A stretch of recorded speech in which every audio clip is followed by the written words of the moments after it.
So next आपल्याला आहे पुढची नेक्स्ट प्रॉपर्टी आहे प्रॉपर्टी नंबर 4 जी आपल्या इथं पाहिजे आहे. पहिले, इफ पोलॅरिटी ऑफ अप्रोचिंग और receding magnet is changed the direction of induced current in the coil also changed. त्यानंतर आपली 5th प्रॉपर्टी आहे the magnitude of induced current, म्हणजे जे काही करंट इंड्यूस झालेलं आहे. So the magnitude of induced current, magnitude म्हणजे त्याची असणारी किंमत, जी काय करंट तयार होणार आहे त्याची असणारी किंमत. The magnitude of induced current depends on the relative speed of the coil with respect to magnet. काय सांगितलं तुम्हाला? The magnitude of induced current म्हणजे जो काही करंट इंड्यूस होणार आहे त्याची असणारी जी किंमत आहे कशावर डिपेंड आहे? On the relative speed of the coil. कशावर डिपेंड आहे? On the relative speed. Relative speed म्हणजे एकमेकांचं असणारं स्पीड कोणाचं? कॉइलचं with respect to magnet. Okay, म्हणजे ह्याचा अर्थ कॉइल त्या मॅग्नेटच्या रिस्पेक्ट आपण किती त्याचं असणारं एकमेकांचं स्पीड आहे. Okay, it also depends upon the number of turns in the coil. बघा, अतिशय महत्त्वाची प्रॉपर्टी आपली 5वी. The magnitude of induced current म्हणजे इंड्युस्ड झालेल्या करंटचं जे काय मॅग्नेट्यूड आहे, the magnitude of induced current depends on the relative speed of the coil with respect to magnet. म्हणजे तयार होणाऱ्या इंड्युस्ड करंटचे जे काय किंमत आहे हे ती कॉइलचं आणि मॅग्नेट हे एकमेकांच्या रिस्पेक्ट आपण किती त्याचं रिलेटिव्ह स्पीड आहे याच्यावरती त्याचं मॅग्नेट्यूड डिपेंड आहे. आणि ऑल्सो डिपेंड्स कशावरती आहे? Number of turns in the coil. 6th property काय म्हटले बघा, the induced current exist so long as there is a relative motion between coil and magnet. बघा, the induced current exist so long as, induced current हा इतका काळ राहू शकतो. कितका काळ? की there is a relative motion between the coil and magnet. जोपर्यंत त्या मोशन आहे, कशामध्ये मोशन आहे? त्या कॉइलमध्ये आणि मॅग्नेटमध्ये मोशन आहे, तिथपर्यंत तो इलेक्ट्रिक करंट त्याच्यामध्ये राहू शकतो. The induced current exist so long as there is relative motion between coil and magnet. Okay, 7वी प्रॉपर्टी काय म्हटलं? Instead of a magnet and a closed circuit, two coils with their planes facing each other also produce similar effects as mentioned above in experiments from 1st to 6th. So one coil is connected in series with a battery, rheostat and key, while the ends of the other coil are connected to galvanometer. The coil, which consists of a source of EMF battery, is termed as a primary coil, while the other as secondary coil. With these two coils following observations are made. आता ते observations आपण बघणारच आहोत. तत्पूर्वी याच्या properties आपण 5, 6 आणि 7 अनेकदा revise करू.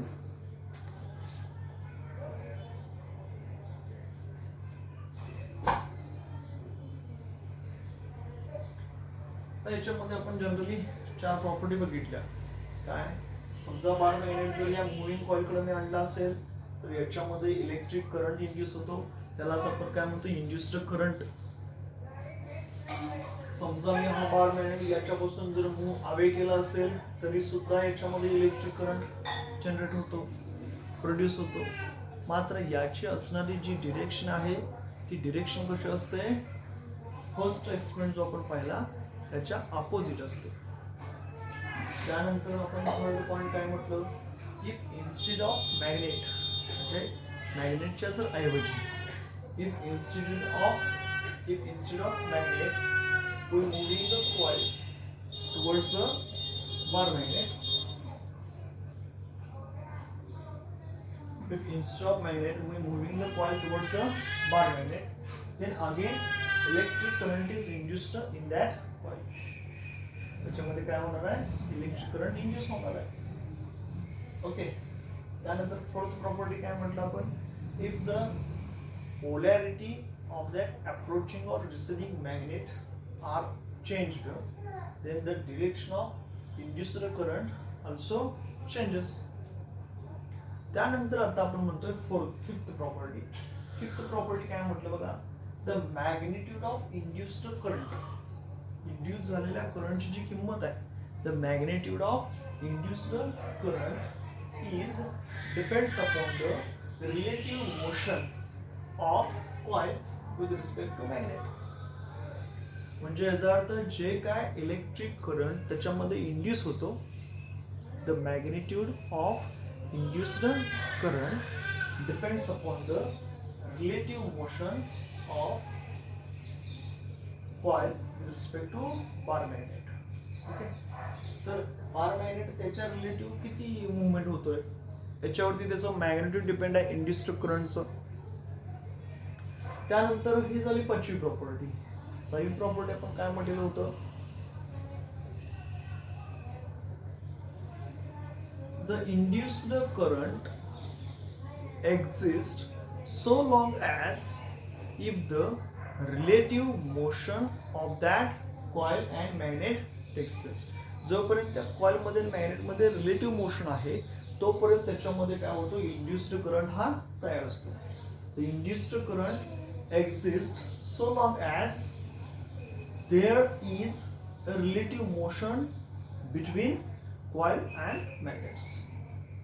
Okay, आता नेक्स्ट प्रॉपर्टी मध्ये आपण काय म्हणतो बघा, if the magnet is removed by another coil, so here two coils, coil number first and coil number second, they are facing to one another or each other such that coil number first, which is connected in a series with the battery, rheostat and plug key, while the other coil 2 is connected to the galvanometer, okay, which shows that presence of current.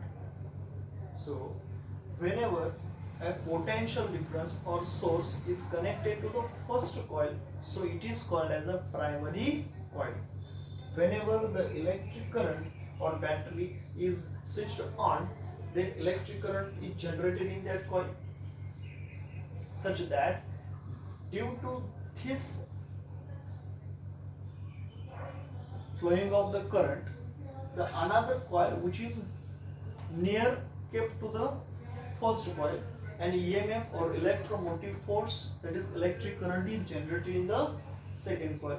So this is nothing but it's mutual induction. याला आपण mutual induction पण असं म्हणू शकतो. So second coil मध्ये काय होणार आहे, त्या फर्स्ट कॉइलच्या याच्यामुळं इलेक्ट्रिक मोटिव्ह फोर्स म्हणजेच त्याच्यामध्ये इलेक्ट्रिक करंट जनरेट होणार आहे. हे बघा, त्याला आपण कुठेही बॅटरी दिलेली नाही, सोर्स दिलेला नाही, फक्त coil number 2 secondary coil is just kept near to the primary coil.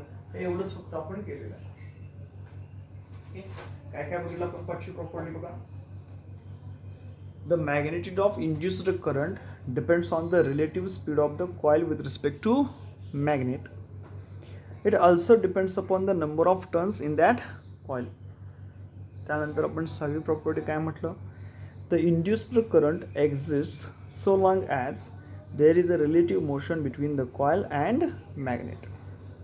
त्यानंतर सातवी प्रॉपर्टी काय म्हटलं, instead of magnet and a closer circuit, two coils with their planes facing each other also produce similar effects as mentioned in above experiments. So one coil is connected,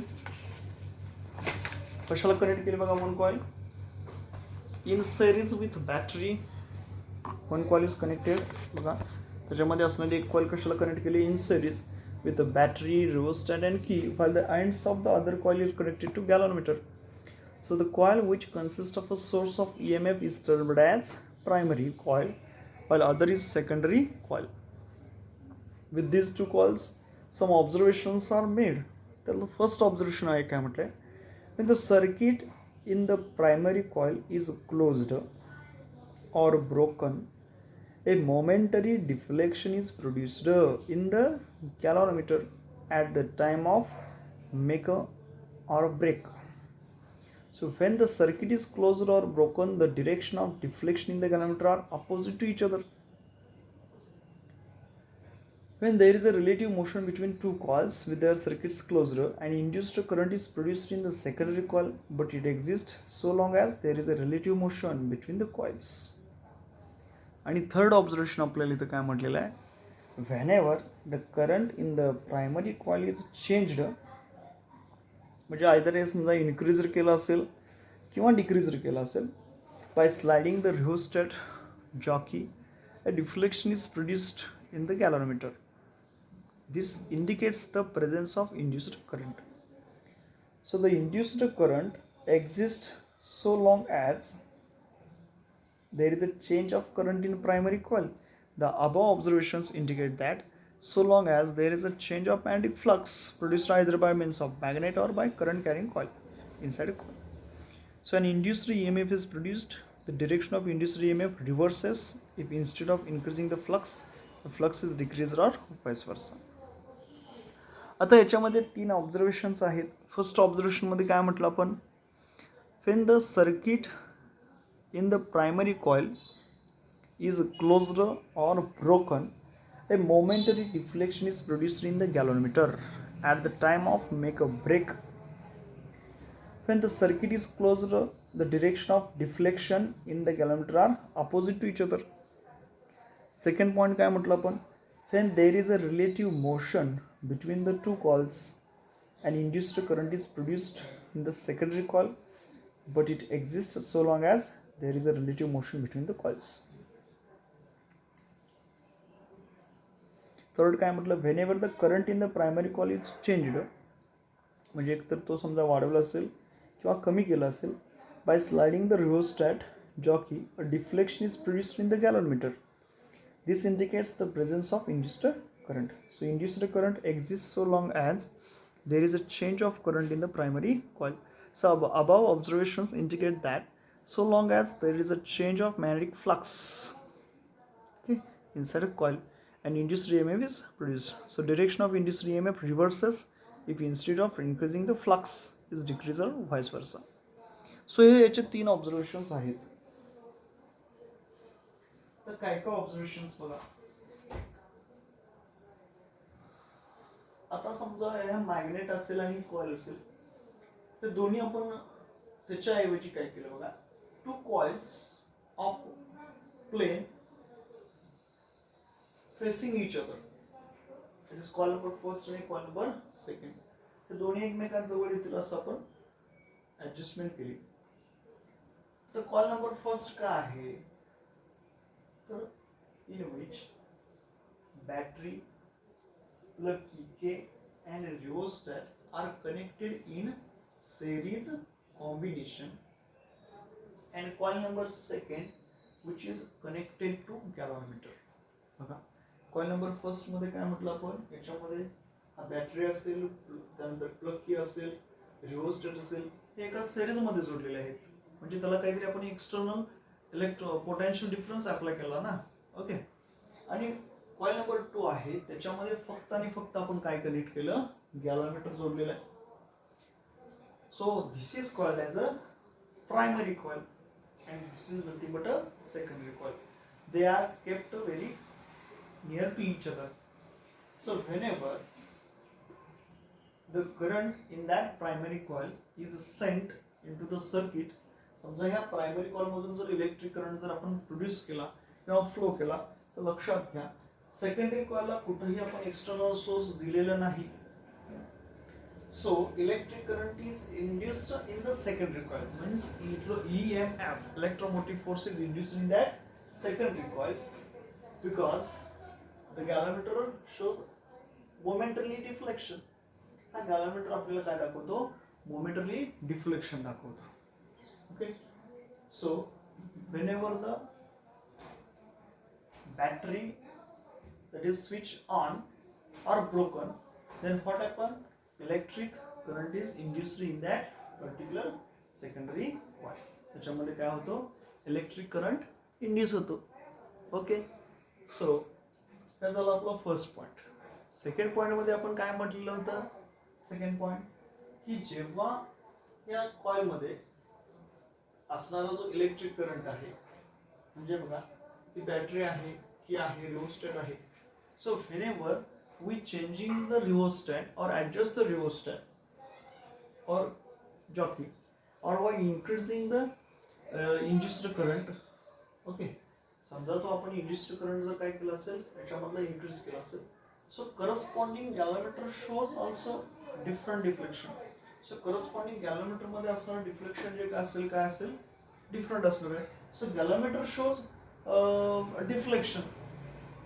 त्याच्यामधला current जो आहे तो current जर समजा आपण काय केलं increase केला डिक्रीज केला तर गॅलोमीटर मध्ये सुद्धा काय होणार आहे त्याच्यामध्ये डिफ्लेक्शन्स त्या प्रमाणामध्ये मिळणार आहेत. ओके.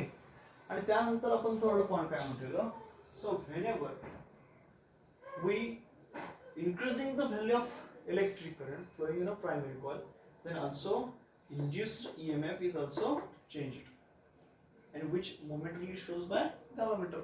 Okay, so त्याची जी डिरेक्शन आहे ते आहे या सगळ्या करस्पॉन्डिंग गोष्टी आहेत. So magnetic flux associated with also changes. So आता जो आपला याच्यामधला इंट्रोडक्शन पार्ट झाला.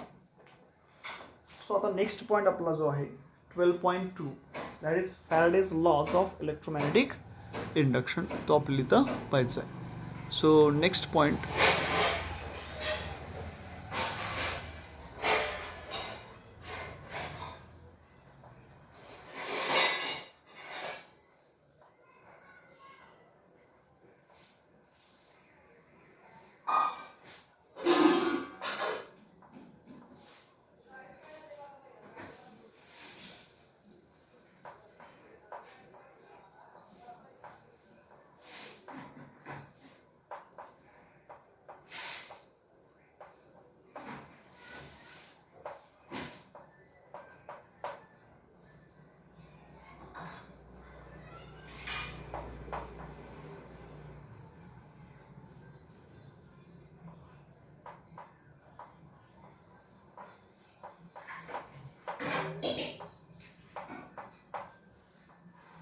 Faraday's laws of electromagnetic induction. So, on the basis of experimental evidences, Faraday enunciated following laws concerning electromagnetic induction. So, याच्यामध्ये first law आहे, second law आहे. तो इथं आपण फर्स्ट लॉ बघू.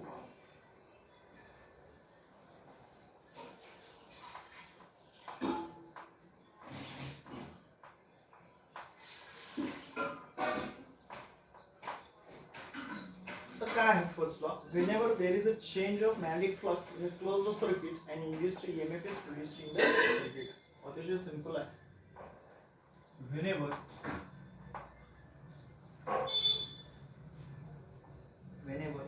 there is a change of magnetic flux, whenever there is a change of magnetic flux,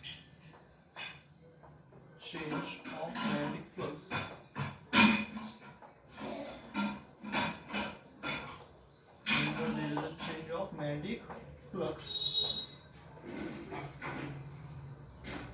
in a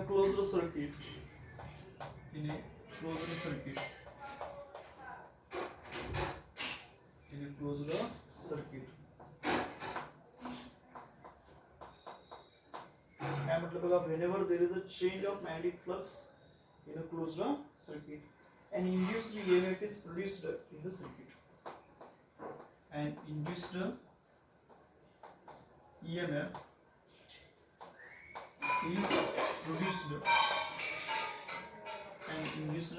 is produced in the circuit.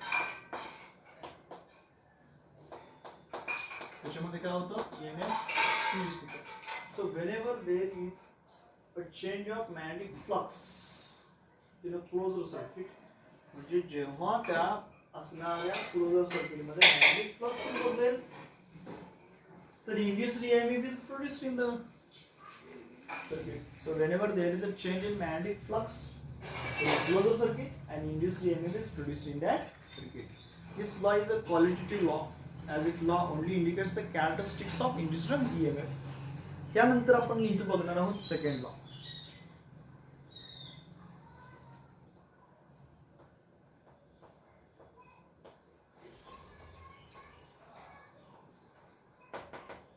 The second law is the magnitude of induced EMF produced in the circuit. The magnitude of induced EMF, the magnitude of induced EMF produced in the circuit,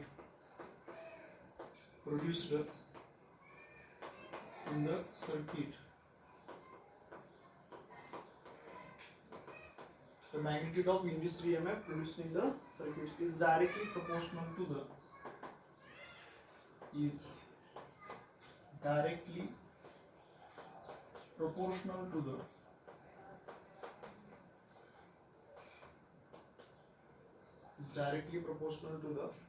rate of change of magnetic flux.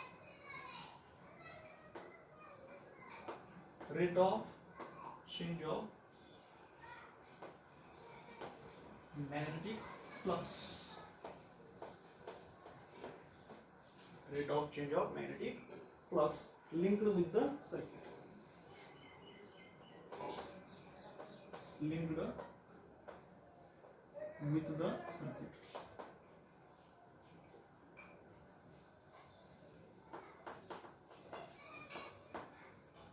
This law is known as quantitative law. पहिलेला काय म्हटलं आपण qualitative law आणि second आहे तो quantitative law as it gives the magnitude of induced EMF. आता काय म्हटलं बघा सेकंड लॉला,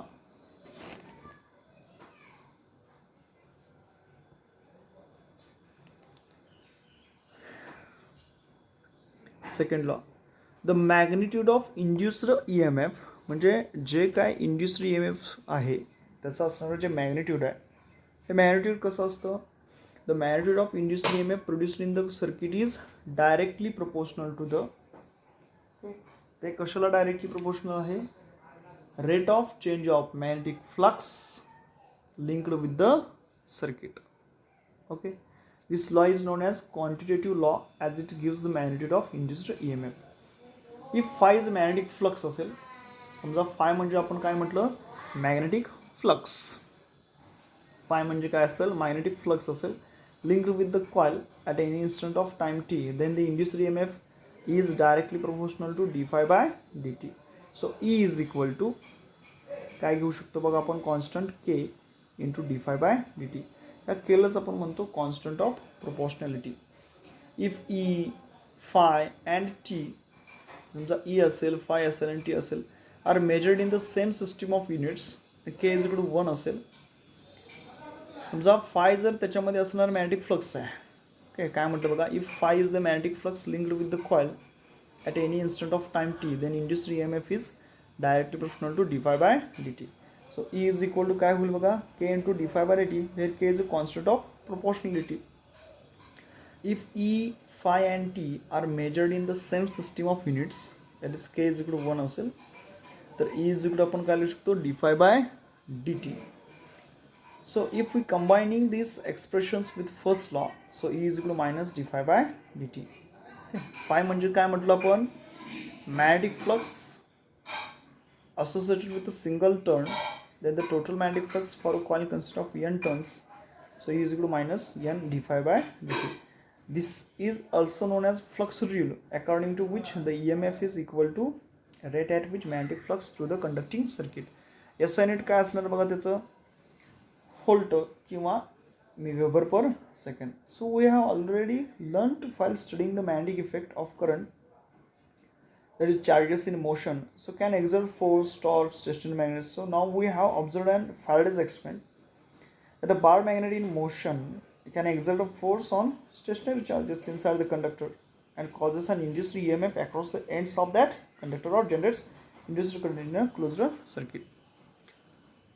आता याच्यामध्ये सुद्धा काय आहे बघा, फर्स्ट लॉ आणि सेकंड लॉ दिलेले. फर्स्ट लॉ म्हणजे काय म्हटलं आपण, whenever there is a change of magnetic flux in a closer circuit and induced EMF is produced in that circuit.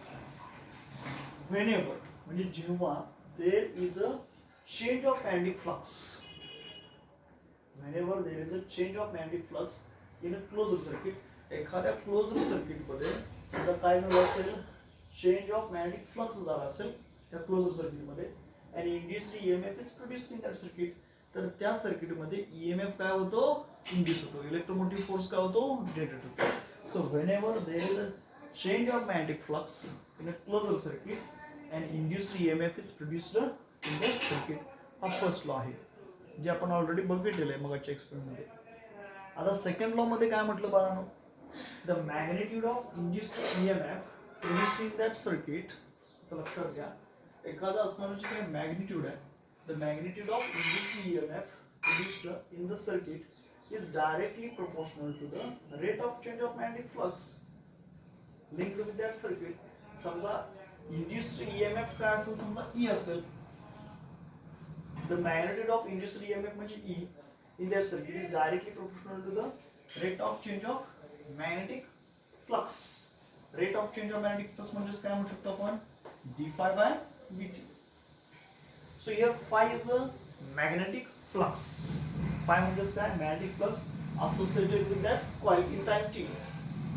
So according to our statement, the magnitude of induced EMF produced in the circuit is directly proportional to the rate of change of magnetic flux linked with the coil. Magnetic flux phi या symbol ने दाखवतो आपण. चुंबक हे लक्षात घ्या. magnetic flux म्हणजे काय, the number of magnetic field lines passing through particular area or given area. काय म्हटलं पण magnetic flux म्हणजे the number of magnetic field lines passing through given area or unit area, it is called as a magnetic flux. So तयार होणारा जे induced current आहे तो कसा असतो, the magnitude of induced EMF produced in the circuit is directly proportional to the rate of change of magnetic flux into with the circuit, that is E is directly proportional to d phi by dt. Okay. आता directly proportional जर काढला आपण आणि त्याची काहीतरी particular constant घ्यायचं म्हटलं तर काय होऊ शकतं बघा, E is equal to K into D phi by D T. आता याला आपण इक्वेशन फर्स्ट म्हणतो. आता where K is called as a constant of proportionality. समजा E असेल, फाय असेल आणि टी असेल, are measured in same system of units आणि के इज इक्वल 1 असेल, so therefore E is equal to D phi by D T.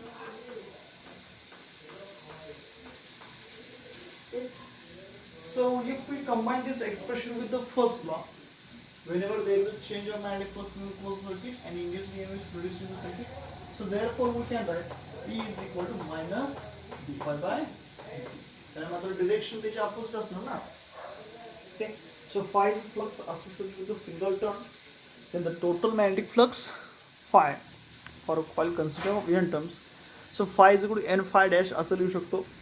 So E is equal to minus d phi by dash upon dt. This is also known as flux regime, according to which EMF is equal to rate out which magnetic flux through a conducting circuit changing. So E is equal to minus n d phi dash upon dt. So E is equal to minus n d phi dash upon dt. याला आपण काय म्हणतो, flux रिल. याला आपण काय म्हणतो, flux rule, according to which EMF is equal to rate at which magnetic flux through a conducting circuit is changing. आता याचं SI युनिट काय आहे, तर याचं SI युनिट आहे व्होल्ट. ओके, आणि कशामध्ये मोजणार आपण, तर वेबर पर सेकंडमध्ये. So we have already learned, आपण याच्याबद्दल ऑलरेडी कसे झालेले आहोत, शिकलेले आहोत. So we have already learned while studying the magnetic effect of current. याच्याबद्दल आपण ऑलरेडी बघितलेलं आहे. ओके, कशाबद्दल, याच्याबद्दल. So we have already learned while studying the magnetic effect of current that the charges in motion can exert force torque on a stationary magnet.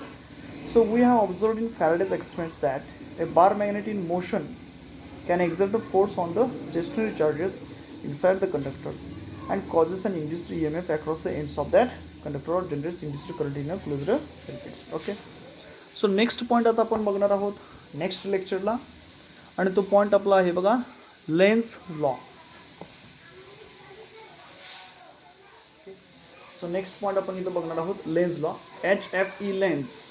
Okay, 1804 1804 to 1864. Without knowledge of the work of Michael Faraday and Joseph Henry, duplicated many of their discoveries independently almost all at the same time. So for determining the direction of an induced current in a loop, Lenz devised a rule which goes by this name as Lenz law. ते आपण त्याच्यामध्ये पाहणार आहोत.